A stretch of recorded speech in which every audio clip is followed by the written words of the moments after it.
Hi, welcome to the Belfry. This is the Tailor-Made Performance Centre. My name is Chris Ryan and welcome to this first video in this two-part series all about the pivot.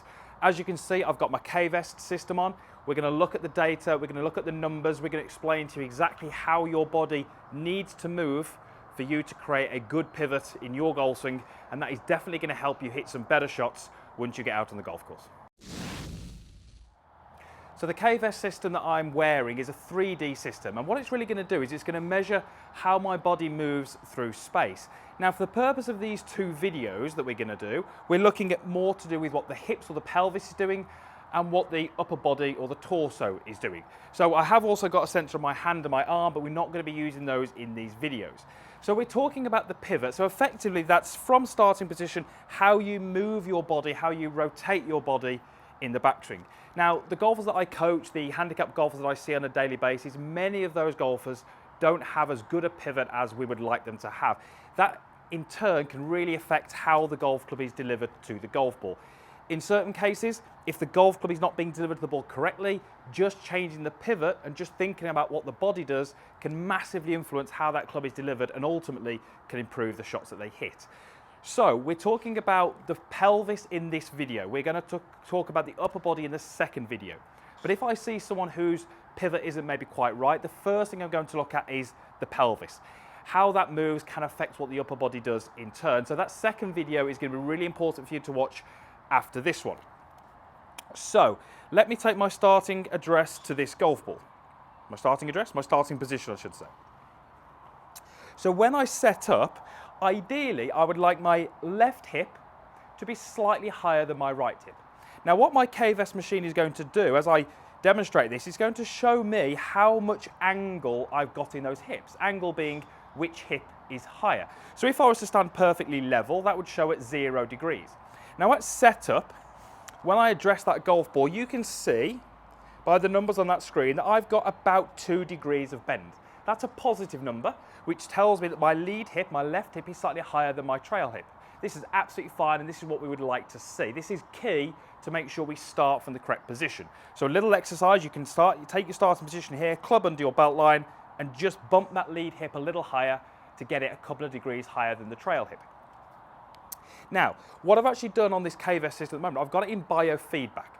So as you can see on the screen there's a green area which is effectively in space over here. Now, the only way that I can get the tone on my K-Vest system to work is if I drop my hips into that green area. Now, how do I do that? Well, I have to drop my lead hip by about 8 degrees. If I do that now for you, drop that lead hip by about 8 degrees, you can see how that's moved it into that green area. So it says -8, and that tells me my lead hip is lower than my trail hip by 8 degrees. Okay, now that looks a little bit funny from address, because what I've done is I've dropped my lead hip. But what happens if I make a golf swing? I'm going to start off with my lead hip 2 degrees higher, but as I make my golf swing, I move into that green area. I can hear that tone, I can see that my hips are in that green area. That tells me I'm correct. So what I've actually done is I've dropped my lead hip under my trail hip by about 8 degrees. Now, hopefully, looking at the swing there, looking at the rehearsal, that wouldn't have looked particularly bizarre. That would have looked, hopefully, pretty normal. That's what I was going for. So what would my golf swing look like if my lead hip dropped by more than 8 degrees? Well, that would look a little bit more like this.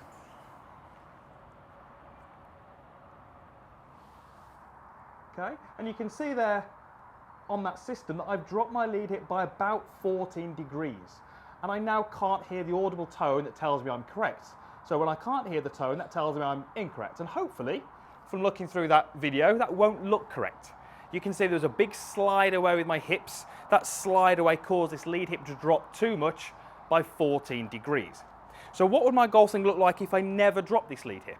If I kept it higher than my trail hip? We said we start with it slightly higher. So if I make a golf swing and I keep it higher, my golf swing might look a bit more like this. So there you can see that I've not quite kept it the same. It's about 1 degree higher. And again, hopefully the visual of my golf swing there will look a little strange. It doesn't look like a particularly good move. So what's this really telling us? Well, you saw me make 3 different movements there. Hopefully, one of those looked about right, and the other 2 looked a bit strange. But those 2 stranger movements are what I see week in, week out at the academy. Golfers rotating their lower body That's fine, but not controlling the bend or the tilt in the pelvis. And that's really, really key if we are going to improve your pivot. As I say, second video is going to be looking at the upper body, but the key thing for us in this video is to get a better idea of what the hips are doing and how those are moving through the golf swing.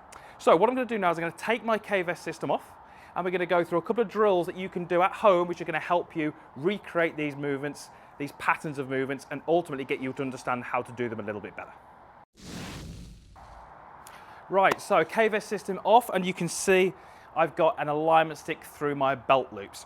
This is such an easy drill that you can do. Many of you are going to have these alignment sticks. Many of you are hopefully going to have belt loops, so you can do this drill. And you don't need to be at your golf facility to do this. You can be at your home, your office, wherever is easiest to do this. And first thing we're going to do is going to make sure our starting position is correct, in that our lead hip is slightly higher. So very simply, if you can get yourself opposite a mirror or a reflection, you're going to be able to see what your hips are like. All too often, I see golfers setting up with the hips out of position, and now straight away I can see that my hips are slightly out of position there. This lead hip is certainly lower than this trail hip. From there, it's going to be very, very difficult for me to pivot correctly. So we're just going to make sure that at setup, we've got that lead hip a little higher than the trail hip. That's going to be number one. Let's get that starting position correct. Let's get the hips or the pelvis set correctly. Then we can start to look at what we do in our golf swing. Now, if you remember what we said from those numbers, when I made my correct golf swing, my lead hip was lower than my trail hip. For me, this is one of the biggest factors in improving the way you hit the ball. It's almost one of the most important things I look for, is how the hips are tilted through the golf swing. So I'm going to turn down the line. So if I am the golfer who struggles to get this lead hip too low, if I struggle to get it low so it stays too high, when I look at my golf swing from a down the line view, again in a mirror or reflection, I'm going to see that that alignment stick stays very, very high on this front side. You can see how it doesn't really drop below this stick. It hasn't dropped enough. But equally, I don't want to be the golfer where as I make my backswing, I get way too much drop in that alignment stick and my lead hip starts to drop too low. Now, as you can imagine, it's almost impossible for you to see what 8 degrees would be. I get that. But we're looking for, as I make my rotation, can I see a little bit of angle in those hips? That's absolutely key. Now, we're not talking about rotation, because we're going to accept that you're all rotating the pelvis by a good amount, but it's getting the right angle in those hips. Let me show you what that looks like from the front view. So that lead hip is going to stay too high. Okay, we don't want to see this. I notice this stick is definitely higher than this end. We don't want the one where it's too low. Again, I can definitely see this end being higher than this end. That's the one we want to avoid. We want to make a backswing where we rotate, the lead hip goes a little lower than this one. This is what we're after. So learning how to move your pelvis in the backswing as you rotate is definitely a skill which I think you could practice and you could definitely get better at. Many golfers, when I do this with them first of all, find it very difficult to change how they tilt or how they bend their pelvis. But a bit of practice in front of a mirror, something like a alignment stick to give you a bit of awareness, the more you practice it, the more you're going to start to be able to move your pelvis in these different movements, and hopefully that's going to help you play some better golf. You'll hopefully notice that when I can do this, I'm quite comfortable moving my pelvis into those different positions. I've practiced this, I've rehearsed it, I'm quite comfortable about moving myself into varying positions. That's the sort of point I want you to get to, where you feel comfortable being able to control how you move your pelvis. This would be good, this would be no good, this would be no good. And you can see how, you'll almost have played with golfers who fall into those categories. The golfer who doesn't tend to get behind the ball as well, the golfer who tends to reverse spine angle. That's all to do with how the pelvis is moving. So ultimately what you can do is you can hit some golf shots. Now I'm going to move that stick a little bit because I don't want to get caught up, but there's nothing to stop me rehearsing with the stick there and making some little golf swings where I'm trying to feel like I recreate what I was doing in my drill.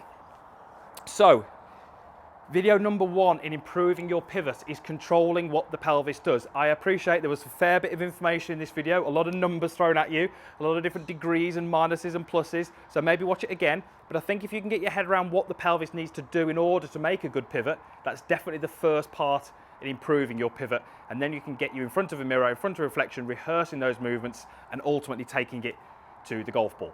Thank you for watching. Make sure you watch video 2, which is going to be up shortly. That's all about the upper body and how that relates to the pelvis and also the pivot itself. All the usual stuff is down below. Comments box, like button, and a subscribe link. If you're not a subscriber, I would urge you to do so. It's absolutely free, no cost whatsoever. You just make sure you won't miss any of the videos. Thank you for watching, and we'll see you again next time.